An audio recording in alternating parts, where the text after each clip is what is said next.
Yeah, it's gonna be one of those days.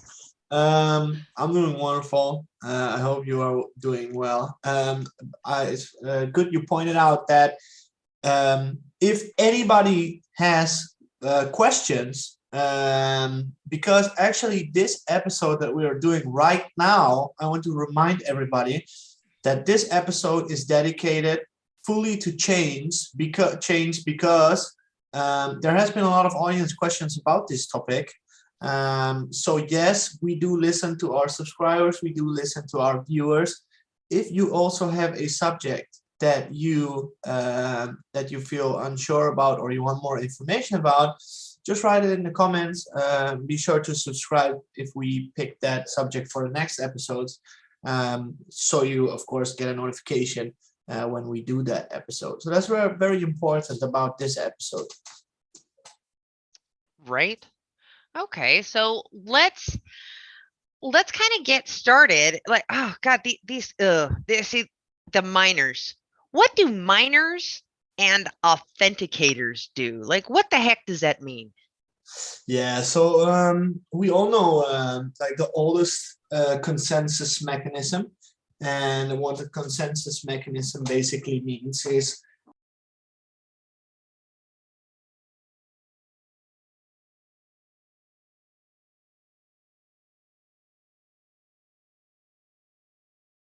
computers to mine on the blockchain, and they get rewarded with fresh bitcoins. Now, we also know, as quite popular these days, there is a different consensus mechanism called proof of stake.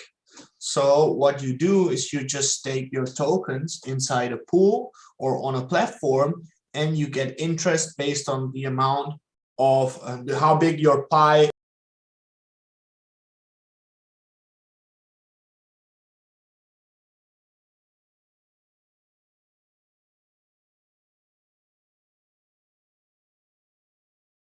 is, but they are so unpopular that I'm not going to talk about them now.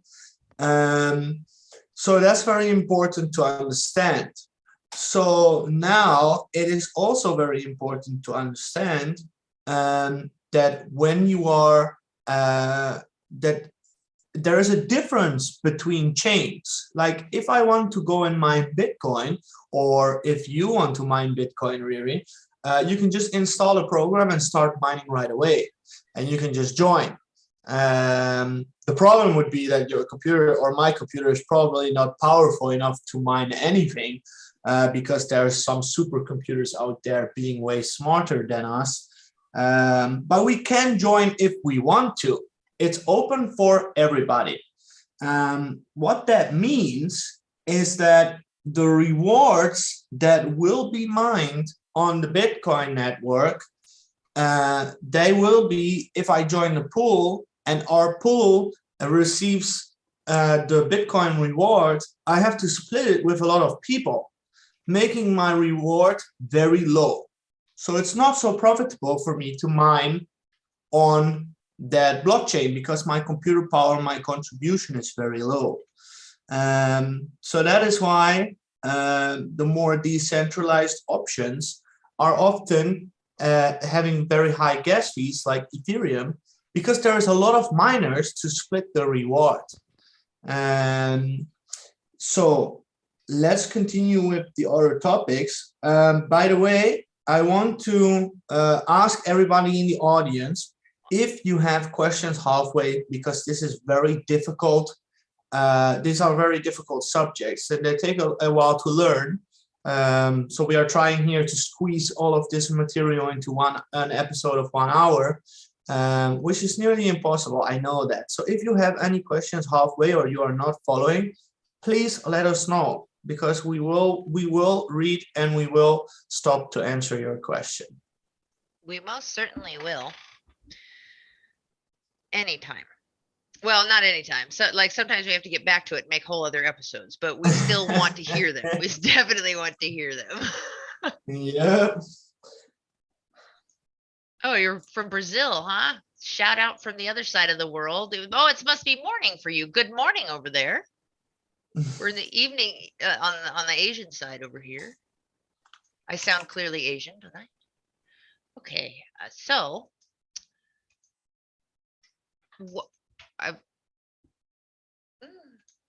there we go. So which chain has the best fees?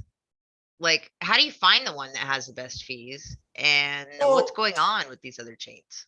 So yeah, I think there are some very popular chains, and there is two chains that lead the top position right now, which is Ethereum and the Binance Smart Chain. So those are the chains that the most people have heard about. You have heard about it, right, Riri? Oh, of course I have. And then there's the up and coming one, Phantom Chain, SpookySwap, which is gaining on them now. Yeah. Binance Smart Chain, like last May, they hit huge amounts of growth. Like when you take a look at them, like they opened up in September and then they exploded in May of last year, and their growth just went viral. And it increased by like 3 or 4 times the amount of users that Ethereum gathered in the same period. So it is definitely closing the gap. We actually did a whole episode where we tore apart into the numbers, but that was about 3 months ago. So it'd be interesting to do a follow-up episode where we take a look at the stats. Where actually, why don't we do that? We can take a look at the users, right? That are current now. Yeah, of course. If you have the possibility to share your screen, you can have a look at it. Yeah. I'm gonna go ahead and do that in 1 second. I need to get the internet open to the right place to check out the to check these out. But yeah, definitely, we should do that. So tell us about the different ones while I'm opening that up. We got Uniswap, Pancakeswap, and SpookySwap that we're talking about. So so they are popular. They're all different decentralized finance platforms on the various chains. However, I would like to give you a little a story about the two biggest chains first.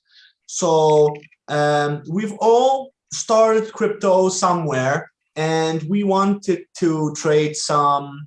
We wanted to swap some coins, or we wanted to send our friends a transaction, or we wanted to mint an NFT. Like we discussed in one of our previous episodes. And then we found out that the gas fee on the Ethereum network is very high at sometimes, most times. It depends on the type of transaction as well. If you want more information about how a gas fee is calculated and how it exactly works, please take a look at the channel, because there is a full dedicated episode about that as well. So be sure to go check that out. Very interesting.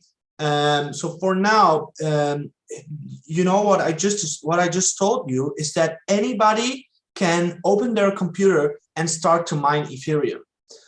And what that means is that the rewards that are being paid to the network is going to an increasing number of people. So the more people join, the less rewards you get. And what that means is because people, they still want it to be worth it when they mine. So that means the gas fees, they become higher and higher and higher as the network grows, because more and more people are fighting over the same amount of gas. Right. Again, if you need more information about that, there is a previous episode. So I'm not going to go into detail on that one. But if you look at a network like Binance Smart Chain, because we've all been there and we've all opened a Binance Smart Chain application like Pancakeswap once, I'm sure, or we found some shitcoin and it was on the Binance Smart Chain, and we discovered that paying something on the Binance Smart Chain has a minimal gas fee, almost a non-existent gas fee. A few cents. And then for one, I was wondering to myself, why? Why is this network so cheap, and why is Ethereum so expensive relative to each other? And I did some digging, and I discovered that actually Solana, for example, or by the Binance Smart Chain, they use a very different system, because what it means is if you are a miner on a network, you are in fact a validator. So you are validating transactions and you get rewarded to do that. So with Ethereum, anybody can be that. With the Binance Smart Chain, there is a limit of 21 validators. So there is 21 people that can mine on the Binance Smart Chain. So what that means is that also Binance gets to pick who these 21 people are.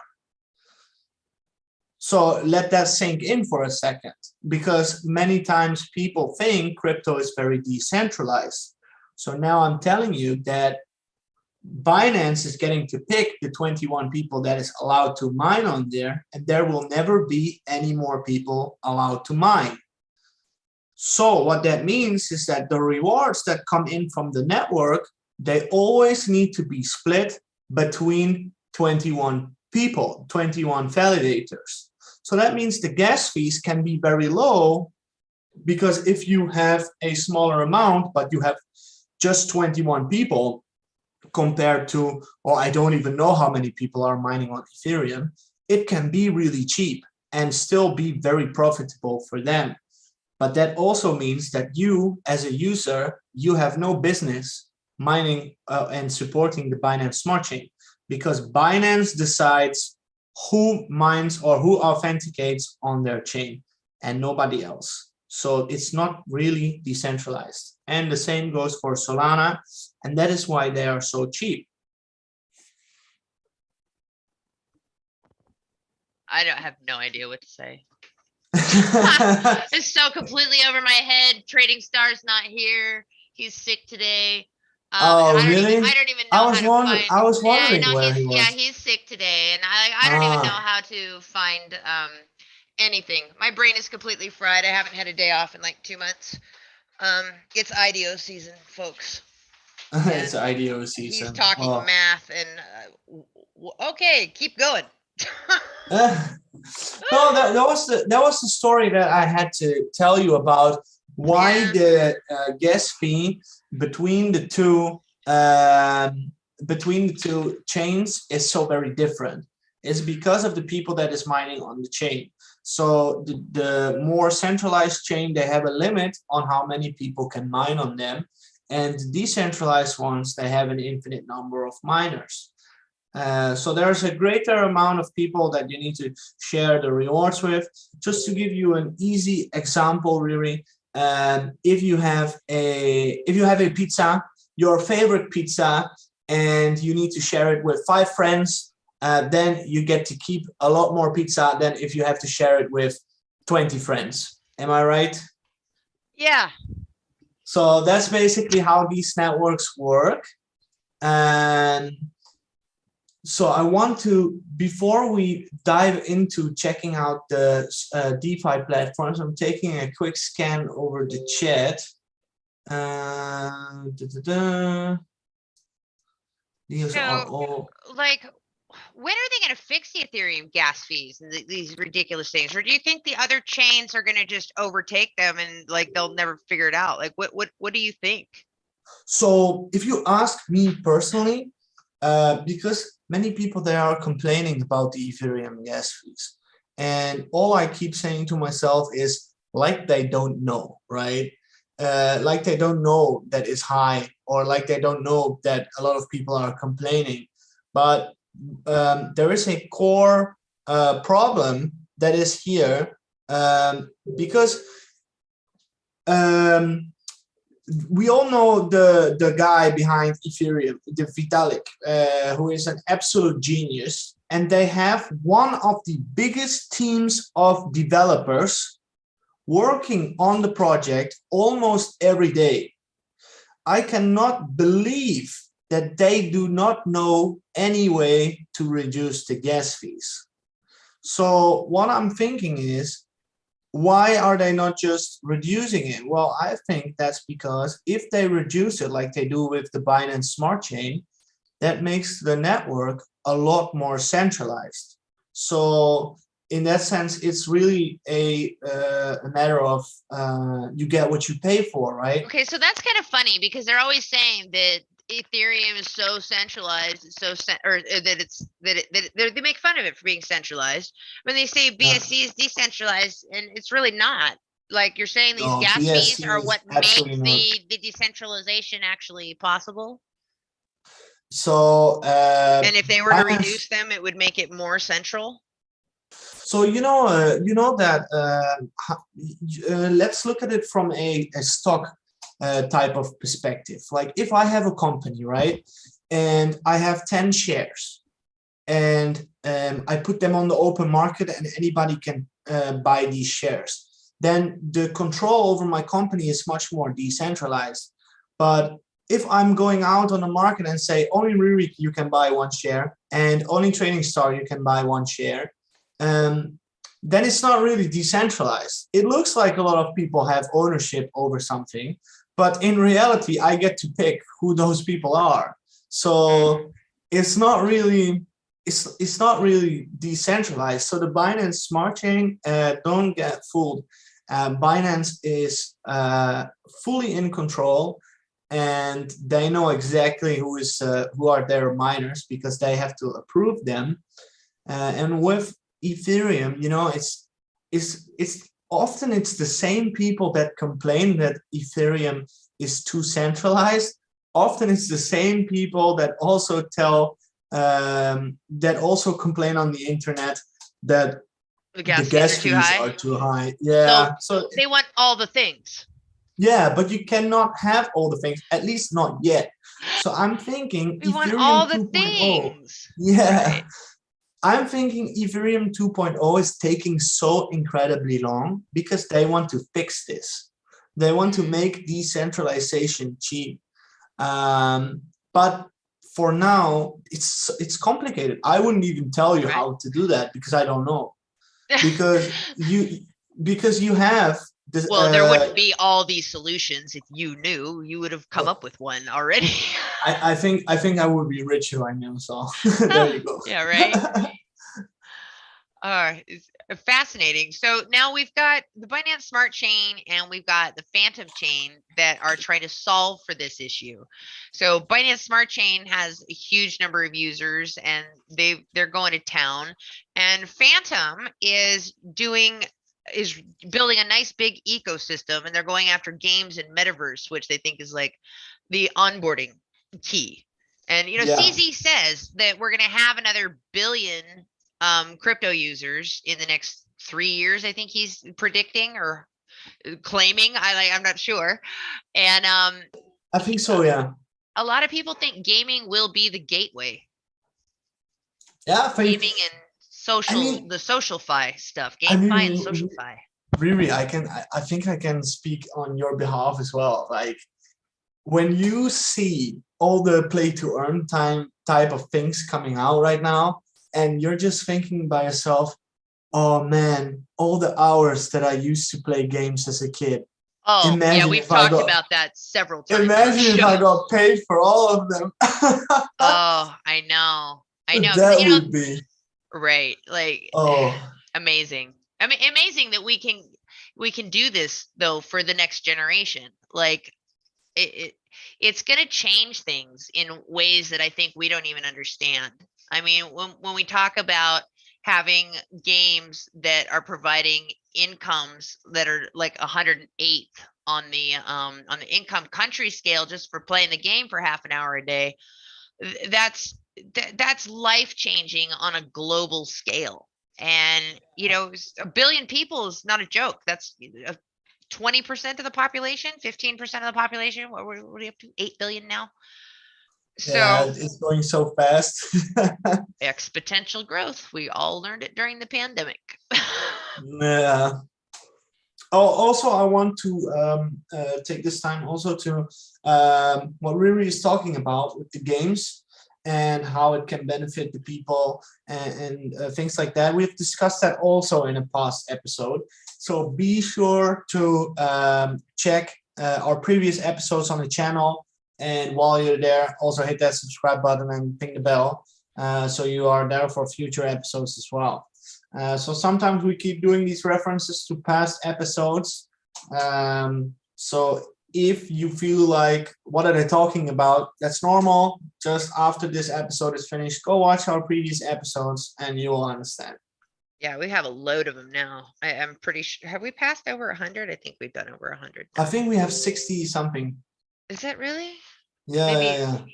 All right. That's not so bad. Not so bad. We started this show in end of November last year. Oh, we're moving right along. So Binance Smart Chain, Phantom Smart Chain, which one of them has cheaper gas fees? Ooh, I don't know, because How do we look? How do we find it? How do we tell? How do we check? Okay. Yeah. So do you have a FTM wallet set up right now? Let's set one up. No, I don't. Here, let me share my screen. I've got to Google. All right. So now, where are we going? Yeah, we have. I've sent you the preparation for the show today, and there's a couple links in there. So let's head to the SpookySwap.finance, because that's the one on FTM. All right. Yeah, like I don't want that. You just tell me what to do so that I don't have to pull open the whole script on the air, please. SpookySwap.finance. That's the link. Okay. All we have to do is just type. We got a Google to do this for us. Okay, so how do we figure out gas fees on here? Do I need to set up a wallet? Is that what you said? Yes. So in the top right, in the top right, there's Connect Wallet. When you press that, it opens and you select MetaMask, because you use MetaMask. Oh. Then you fill in your secret goodness. Right. And then where are we going? And then I don't have the right kind I needed. What do I need to do? Yeah. And then it should ask you what type of your wallet do you want to create a well, look at my screen. Can you see my screen? Because that's not what it says. It says new account. I have next, but these are not right. This is an Ethereum chain. So I don't want that. What do I do? New account? No. So here is the fun thing about these chains. So the thing that you have right now is it's asking you to select what address you would like to connect to this platform with. So your address is actually not a Ethereum address. Your address is also used in Binance Smart Chain, Phantom Chain, and Binance Smart Chain. So if you hit connect here, I can show you. Yeah, but I'm on the wrong. I'm on the wrong chain because I've never. Yeah, so if you go down now, so you see now it's switching you to the Phantom network. So you click switch network. Networks will cancel all pending confirmations. That's all right. Oh, so I don't have to go into my MetaMask and add the thing. Automatically. I can just. Oh, it's so much easier. Where was this 9 months ago? Slowpokes. So, can you do me a favor? Can you open MetaMask? I'm not a little late to crypto. Can you open your MetaMask? Because this is something that a lot of people get really confused about. So, all right, so yes, switch to the airdrop. Switch to the you can. Oh, how do I go back? I can't. On the top right, the symbol. Top right, yeah, and then switch to your airdrop. Oh, right. Yeah. Because that's where we're going. So here going. you can see your address, the 0x482, right? Mm-hmm. So if you click on the Phantom network on a little bit above, and swap it to the Ethereum mainnet, you see that your address is exactly the same. And if you go to the Binance Smart Chain, you see that it's also exactly the same. That makes things a lot easier and a lot less stressful. So what it means is that you have one universal address. Now, is this the Ethereum virtual machine in action? Is this because I think I read that today that these different addresses going across here is demonstrating the Ethereum virtual machine. Yeah. So I don't want to go too deep into detail with that because that's very complex. But to answer your question, the answer is yes. It's no more complex than anything else we've talked about today. Come on. All of it makes my brain hurt. So across all these three chains, so there are some chains that give you a different address. They exist. So right, like Solana is one of them, isn't it? Yeah. And also some of them require you to put a memo, but these ones, they don't. So if you are switching from the Ethereum network to the Binance Smart Chain and you think like, hey, why is it the same address? That is right. It is the same address. And that's because these are second layer solutions. Exactly. Whereas the other ones are first layer solutions. The ones that have different address structure is a first layer solution. That's why Bitcoin is different from Ethereum, right? Yes. And then Solana has a different structure. What is that privacy coin? Monero? Monero, yeah. Monero has a completely different structure for their wallets, but all these second layer solutions on Ethereum have the Ethereum virtual machine behind them, essentially, so their wallet structure can be interchangeable.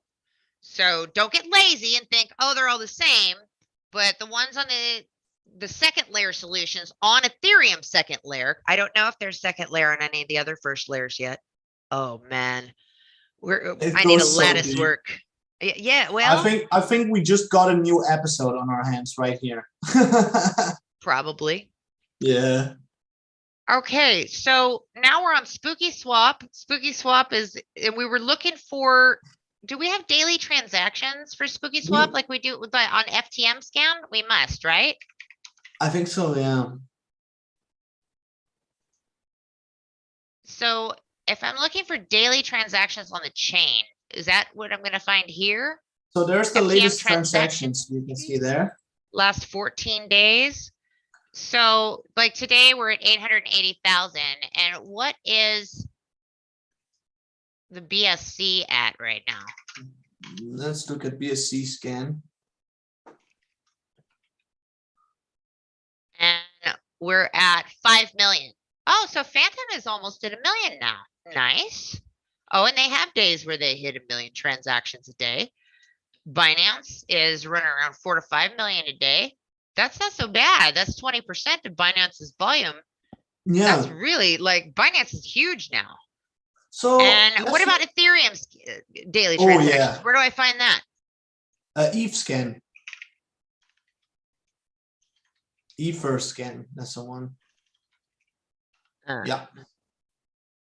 And then, so here we've got 1 million. So Phantom and Ethereum for daily transactions are not too far off, but Binance is leading the pack by about 5x. Like they do double what the other two do combined. What's the story there? It's a question of volume, I think. Because so the gas fees are a little bit higher. BSC does microtransactions. Exactly. Where Ethereum transactions are they do more volume, but they have less transactions. Yes. Number of transactions. Yep. And then okay, so that's another metric. So we've got the number of transactions, and then where's the volume at? So I've got 1.5 million transactions. We're on Etherscan, and what do I want to look at for volume? Where do I find that? Look at the top, maybe at resources or something. Oh. And then statistics. I was hoping to have it on the dashboard here, but I guess not. So transaction, we've got 2.6 million versus 1.5, 2.6 versus 223 million. Whoa. So FTN, Phantom Network must be doing lots of tiny transactions, which must be indicative of they're super popular for games. I've heard Phantom ecosystem has a lot of games and they're aggressively going after that. Yeah. So also to come back to what I've said before, can you see the Ethereum? You can see there the mining in the middle. You can see the mining difficulty because they're actually mining with hash rate. So there is a total of 1 million gigahash per second of hash rate. So the amount of miners that they have contributing this is infinite. I can turn on my computer and contribute towards this gigahash per second right now if I wanted to. If you look at the Phantom, can you check the Phantom page? So you see there is active validators 61. So there is only 61 people mining, quote unquote, on the Phantom chain. So that is why the gas fees on the Phantom chain can be a lot cheaper than Ethereum. So there you can see the latest transactions. Do you see them at the bottom right? Latest transactions? Yeah, a little bit under, like just that's the table, yeah. No, above. So it's constantly refreshing. Do you see that? Oh, yeah. So there is, on the right, you can see from this wallet to this wallet. And on the left, you can see the transaction TX ID. So if you click just any of the TX IDs on the left, on the latest transaction, no, in the latest transaction, yeah, those ones. Then you can see what is happening here. So we can see that this was some execution of some sort of smart contract, because you can see finance with yeah, so you can see here that there's a lot of transactions being done, and you can see also that there was an interaction with a contract, and the contract belongs to Guys Finance. So what this does is this is actually not just one transaction, but this is a lot of transactions bundled together into one smart contract. And the gas fee you can see at the bottom is 0.72 FTM. And that roughly translates to around 86 cents. So that's relatively cheap. Yeah, 86 cents. Sorry, I'm a euro guy, so we say euro cents. Yeah, you guys make no sense. So now let's compare it. Let's compare it to the Binance and let's compare it to the Ethereum, and we will see the difference.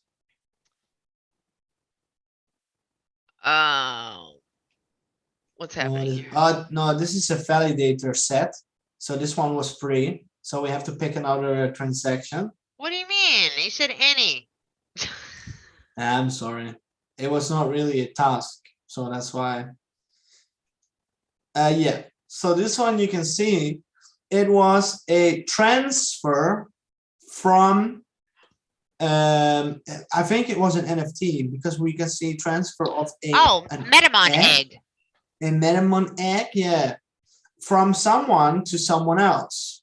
When you look at this, you look at the words or you look at the numbers? All I see is the words. It pops right out, and it sounds like you're looking at the numbers. So yeah, you can see that there's a trend. Okay, so first you can see that there is a contract. So you can see from, and that is the user wallet, and then you can see to, and it's sent to a contract, and the contract is basically so there is an NFT contract. There's always a contract address for an NFT. We have also talked about that in previous episodes. So if you want to find more about that, also head back into the episode. Of course, only do that after this one is finished, because you don't want to miss this. So there is also a transaction action with a little light bulb. Do you see that? Yeah. So there is a transfer. So basically, somebody sent something to the contract, and the contract was told to send the Metamon egg from this wallet to the other wallet. And that is exactly what happened. And the transaction fee that was paid to do that was 49 cents. So that is a little bit more expensive, I think, than the Phantom chain, even though the exact fee of this transaction is higher. But if you just look at the huge list of tasks executed for that money, I think it's safe to say that this FTM network is a little bit cheaper here. We actually have 1, 2, 3, 4 transactions worth $180. You've got a $2 one and then a couple $0 ones. Boy, that's me when I send zero from one place to the next and pay the gas fee. Whoops. So there's 86 cents to move, 246, $800, a little less. Yeah. 49 also, cents, 49 cents to move. Yeah. What was this worth? It said it somewhere, didn't it? 49. No, 49 cents. But how much was this thing worth? Oh, maybe if you hover over the egg. How do you tell? No, it's I don't know. It's just There's no the dollar value. value. Oh, and NFTs, that's a whole nother beast. And then what Yeah, about that's a Ethereum? So we do this also on Ethereum. We pick a yep. random one, and so this doesn't seem too well, but the transaction was $33. It cost $1.87. So double to 5 times the price for moving a fraction of the money. Yeah. So can you see if you browse through a couple of Ethereum transactions? Maybe you can find a smart contract transaction. I don't know how to find anything that Just click means some anything. random ones.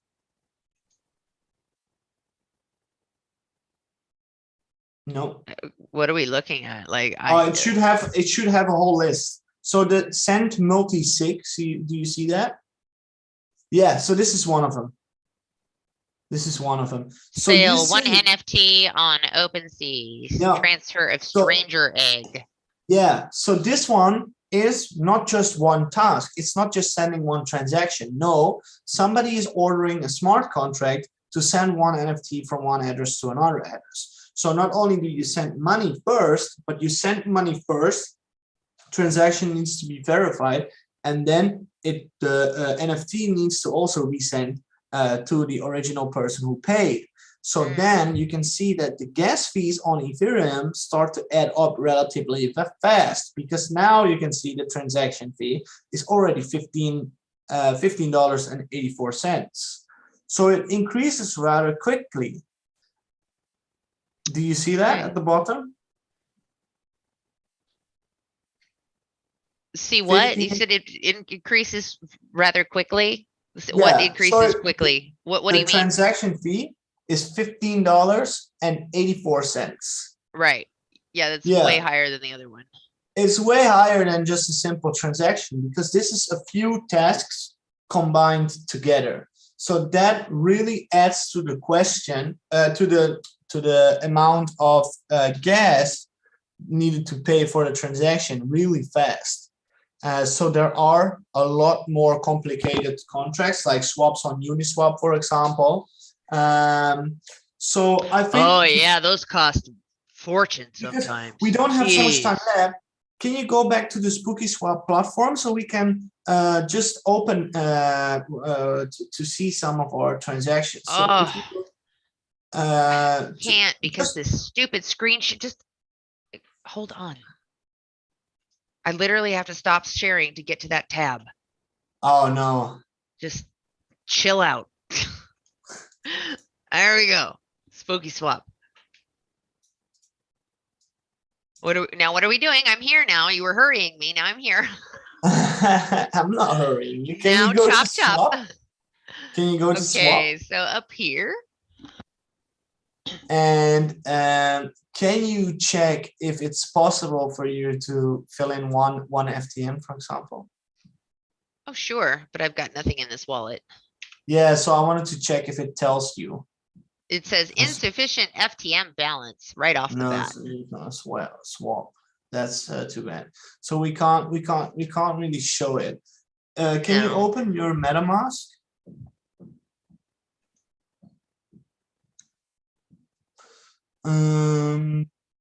No, the swap button here is also grayed out. Well, yeah, because I don't have any FTM to connect to the network, and they're not going to let me. You always have to remember that when you go to use a new network, that you have to have some of the native token always to be able to pay the network connection fees. Even if you don't have to pay anything else, even if there's no gas on your transaction, it's first time connecting, you got to have at least some dust. Yeah, otherwise they won't let you interact with it. Can't do anything. Get stuck. Yeah. So Phantom has a faucet to get people unstuck, which I think is nice. I read about that yesterday too. Really? Yes, they sure do, because they've got, we were discussing for how to onboard Web 2 users to Web 3, and how do they get their first crypto to get going, and Phantom has a faucet. that's very small, gives you just a fraction, but it gives you enough to get started. That way, if somebody sends you something, you could do something with it. Like if it's any token other than FTM, but it's on the FTM network, that way you can do something for it. Your wallet's limited to the number that you can do that with, but you can do that with a new wallet at a certain place. I need to check if I can find that, because that would be perfect to demonstrate. Yeah, that would be amazing. I didn't actually find it yesterday. I just read about it. But it was somebody saying it in a chat, not a link or anything. In the meantime, I saw an audience question here.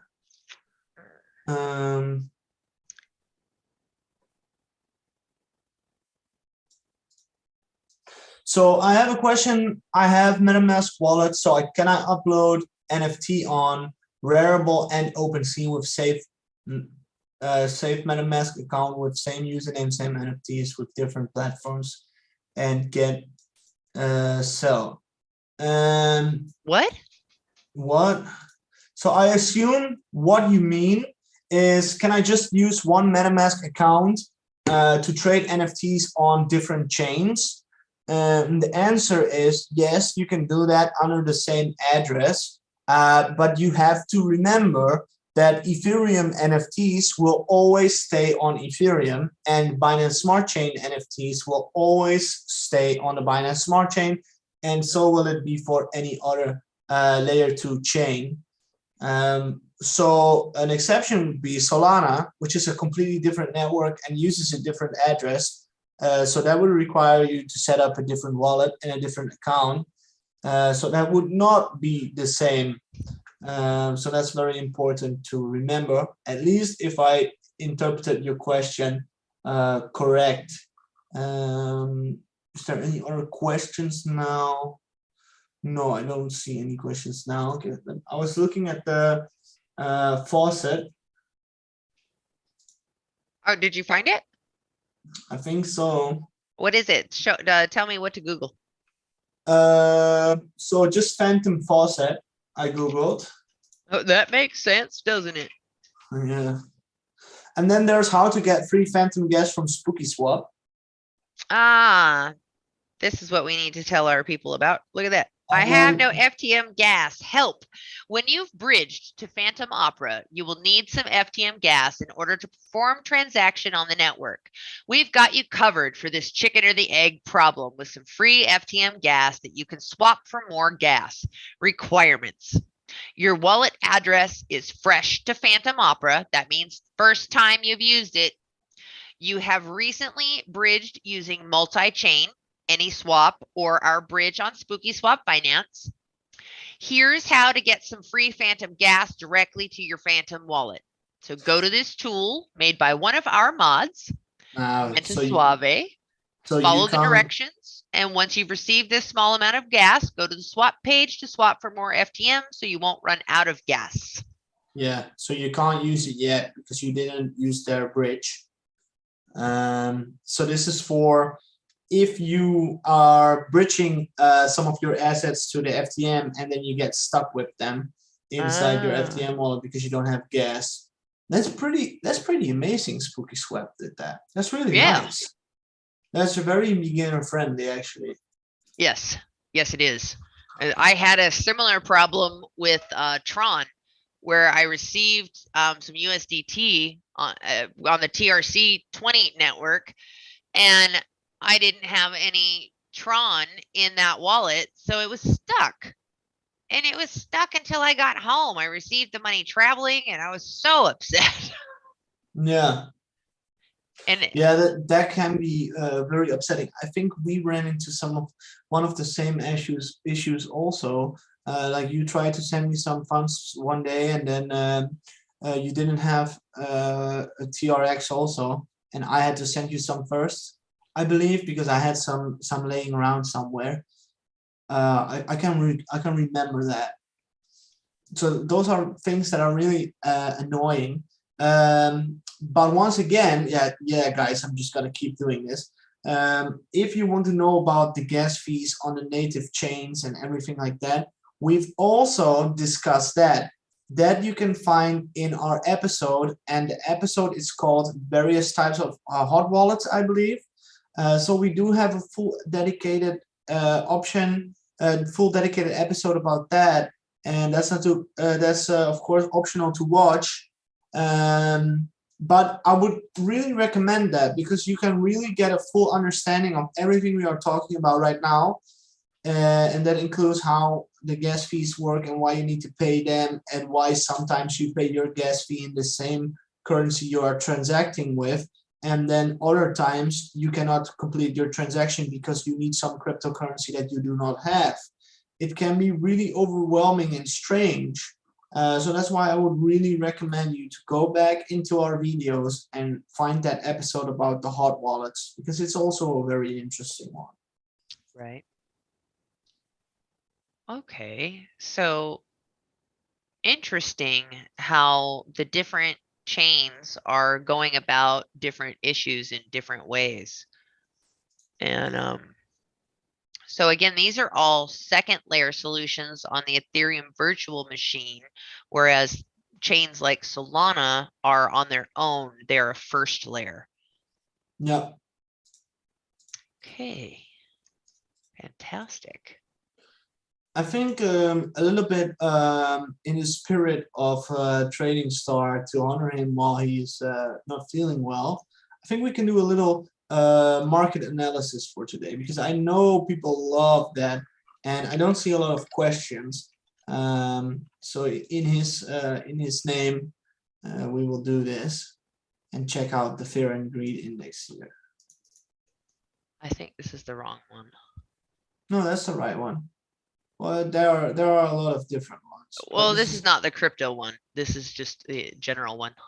Yeah. Okay. Find the right one if you want.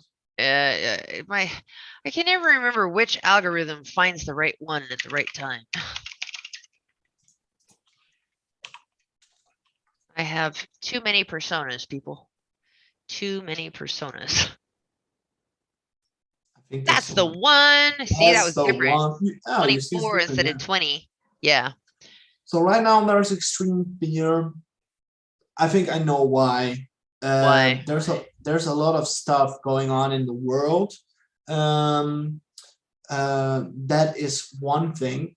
Also, I think I told you 2 days ago, so last Monday, the European Parliament was voting to ban proof of work in Europe. However, recently we've seen some price increase again, because the vote was didn't pass, so not enough people voted yes, so they didn't ban proof of work. So right now I think that's why the market is a little bit recovering, because Europe was being cute, playing around in the sandbox of China. Yeah, I think the Fear and Greed Index is still, because if you look at everything happening in the world right now, it's not really certain times now, is it? What do we have for this week? What do you mean? We're checking out chains right now, and then we've actually been taking a look at the difference is between the Ethereum chain and then two of the second layer solutions that are on it, Binance Smart Chain and Phantom Network. Phantom Opera, is that what they call it? This is fabulous. I didn't realize that's what they called it. So we've been taking a look at those three chains, comparing the differences in gas prices. We've taken a look at the different types of transactions, the complexity behind them, whether or not the networks are actually decentralized or which one is more centralized. We've talked a lot about the different attributes of the different chains on this episode. Thanks for joining us today. So Fear and Greed is at 24. Now, what's the market doing? Like, is it like, I haven't looked. I have no idea. So, okay, Bitcoin's at 40. Why is everyone crying at 24? Bitcoin 40. So funny. But it looks like it's up really? 4.5. I know. When Lambo. 5%, 24 hours. Okay, that's what you mean by recovering. But it's Wednesday. It's Wednesday. Wednesdays are usually a lot of things can happen. you know, when there's a lot of uncertainty in the world, it really reflects on markets.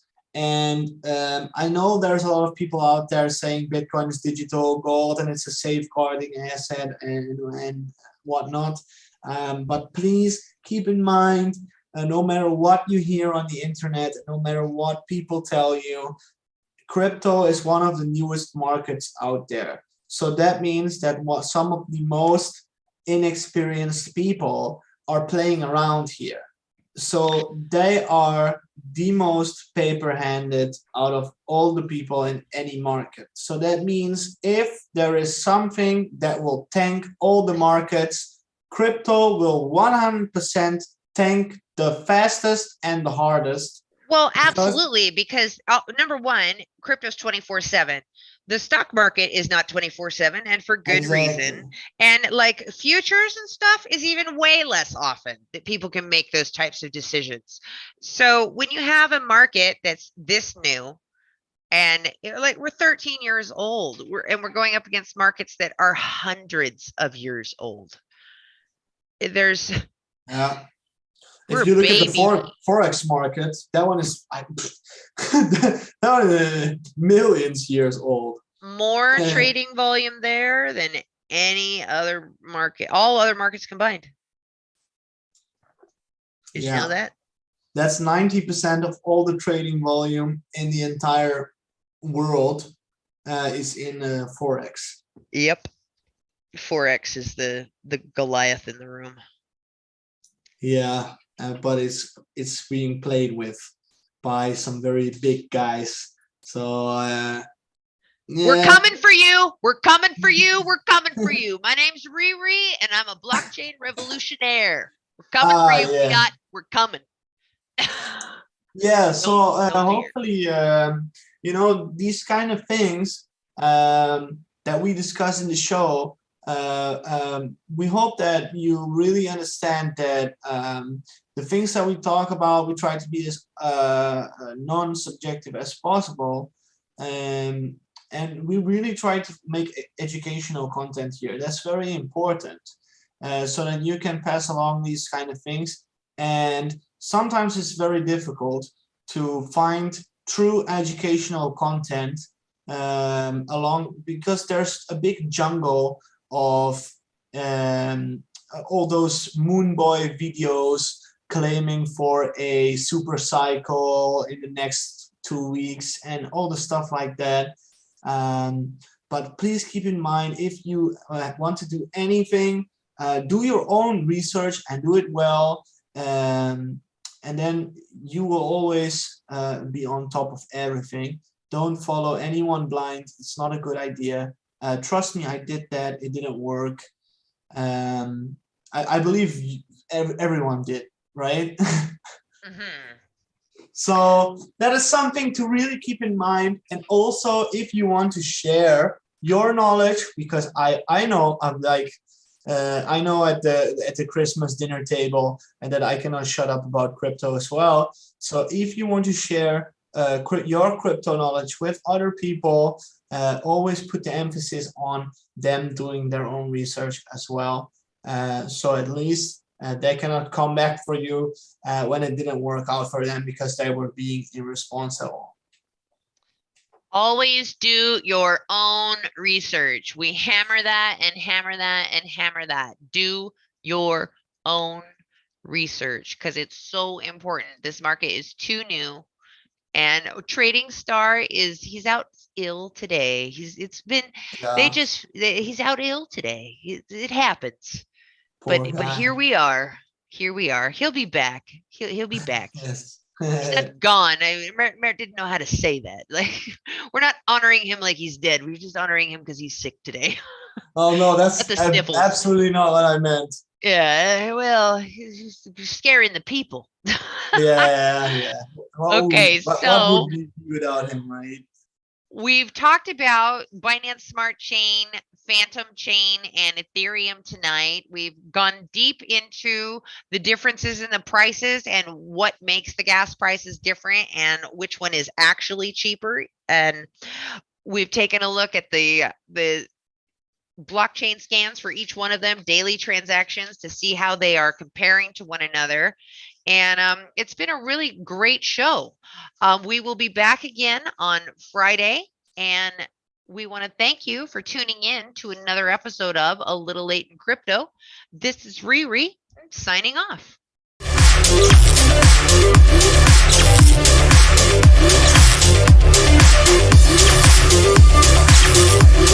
right back.